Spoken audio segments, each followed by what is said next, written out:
The quiet village of Uppercross buzzed with anticipation as news spread of a gathering at the great house. Every modest home and humble abode prepared to meet, greet, and celebrate the camaraderie that only such rural assemblies could bring. In the midst of this social hullabaloo was an Elliot, moving gently between the clusters of friends and family, and, with her calm demeanor and quiet grace, had become an observer of human nature. Her keen insights into the hearts around her were both a comfort and a curse.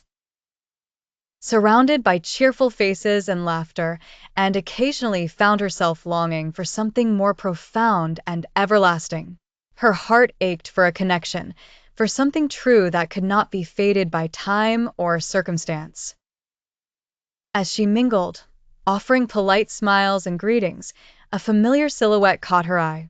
Captain Frederick Wentworth stood across the room, his presence commanding and undeniable. Once, not very long ago, the very essence of joy had danced between them. But as life would have it, they found themselves separated by time, pride, and persuasion from well-meaning family members.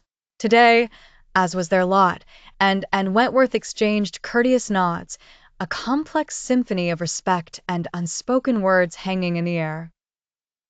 Despite the distance erected between them, there was an understanding, a shared history that both longed to speak of but couldn't, lest they disturb the fragile peace they had reconstructed. Amidst this charged atmosphere, another announcement shook the social gathering. Louisa Musgrove, with her pleasant cheer and youthful exuberance, had the gentlemen enthralled. Especially one Captain Benwick, a well-spoken and gallant officer hailed for his poetry and soft-spoken adoration of the arts. And noticed this budding closeness with a mix of relief and concern.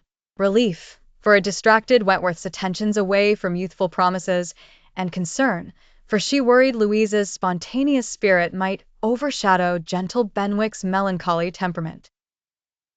Once the evening air cooled and dusk settled over the countryside, and took solace by the open balcony, seeking clarity, breathing the crisp night air.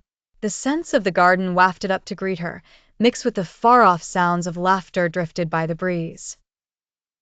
Miss and a voice softly interrupted her solitude. It was Wentworth.